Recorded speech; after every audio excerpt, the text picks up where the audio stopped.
principio creó Dios los cielos y la tierra.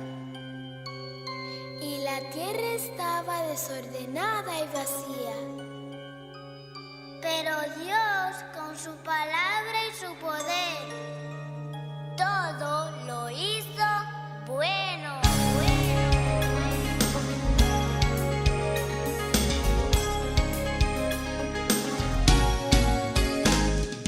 Con tu poder tú creaste los cielos, creaste la tierra, Señor. La más extraordinaria historia jamás contada. El pueblo de Dios bajo el gobierno de Dios. Durante ese tiempo, mientras estaban al pie de una montaña llamada Sinaí, Dios le dio al pueblo 10 mandamientos escritos por él mismo en 2 tablas de piedra, para enseñarles cómo debían amarlo a él y amar a los demás. Si todos los hombres y mujeres obedecieran esos mandamientos, el mundo sería un lugar más seguro y placentero. Pero como nacemos pecadores, nadie puede obedecerlos a la perfección, y muchos ni siquiera los toman en cuenta.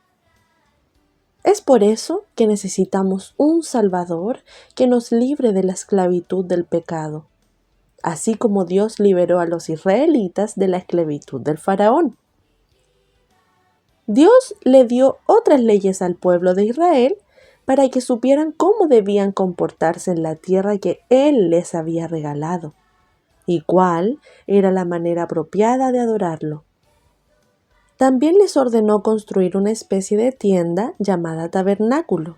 Esa tienda era el único lugar de la tierra donde los hombres podían encontrarse con Dios, porque era allí donde los sacerdotes de Israel realizaban los sacrificios de animales que Dios había ordenado para perdonar los pecados del pueblo. Estos animales sacrificados recordaban al pueblo que el pecado merece la muerte, y también anunciaban al Salvador que Dios iba a enviar algún día a morir por el pueblo como uno de esos corderos. Aunque esos sacrificios no podían quitar sus pecados, ellos mostraban su fe en el Salvador prometido cuando hacían los sacrificios que Dios requería. Por fin en la tierra prometida. El viaje a la tierra prometida no debía durar mucho tiempo, pero una vez más el pueblo de Israel pecó contra Dios al no creer en sus promesas. Aún se atrevieron a acusar a Dios de haberlos sacado de Egipto para matarlos en el desierto. Por eso, Dios los castigó llevándolos a la tierra prometida por un camino mucho más largo. Después de caminar por el desierto durante 40 años, llegaron a Canaán, la tierra que Dios le había prometido a Abraham. Para entonces, Moisés había muerto y el que dirigía al pueblo era otro hombre fiel a Dios llamado Josué. Bajo su mando, el pueblo de Israel conquistó a todas las naciones que vivían en Canaán y que eran muy desobedientes a Dios. Las familias de los 12 hijos de Jacob habían crecido tanto que se habían convertido en tribus, y a cada una de ellas les tocó una parte de la tierra. Cualquiera pensaría que, después de todo lo que Dios había hecho a favor de ellos y los grandes milagros que habían visto, los israelitas comenzarían a ser obedientes a Dios. Pero después de la muerte de Josué, comenzaron a adorar a otros dioses, y el Señor tuvo que castigarlos enviándoles naciones que los esclavizaran otra vez, como cuando estaban en Egipto.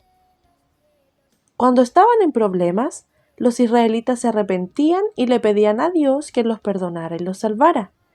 Y, como Dios es tan bueno y misericordioso, les enviaba personas que los libertaran, a los cuales llamaban jueces. Pero, con el tiempo, volvían a pecar y la historia se repetía. Así pasaron años y años, hasta que, durante el tiempo de Samuel, el último juez, los israelitas pidieron un rey como el que tenían las demás naciones. Qué triste cuando las personas que dicen conocer a Dios quieren comportarse como aquellos que no lo conocen. y Dios les dio lo que pidieron. Los reyes de Israel. El primer rey se llamó Saúl, pero fue tan desobediente que Dios decidió quitarle el trono. Entonces Dios levantó a otro rey llamado David y lo escogió para enviar al Salvador prometido por medio de su familia. Tal como había hecho con Abraham, Dios le prometió a David que uno de sus hijos sería rey en Israel para siempre. Supongo que ya sabes que ese rey prometido no es otro que el Señor Jesucristo, pero todavía faltaba mucho tiempo para que se cumpliera esa promesa. Después de David, reinó su hijo Salomón, el cual construyó un gran templo para adorar a Dios. Al principio, Salomón confió en Dios tal como su padre David había hecho, pero al final de su vida fue muy desobediente y comenzó a poner confianza en otros dioses. Después de la muerte de Salomón, y debido a su pecado, la nación de Israel se dividió en dos reinos, el reino del sur y el reino del norte. En el reino del sur, todos los reyes pertenecían a la familia de David. Muchos de ellos confiaban en Dios, pero otros fueron incrédulos y desobedientes. En el reino del norte, los reyes no pertenecían a la familia de David y todos fueron muy malos.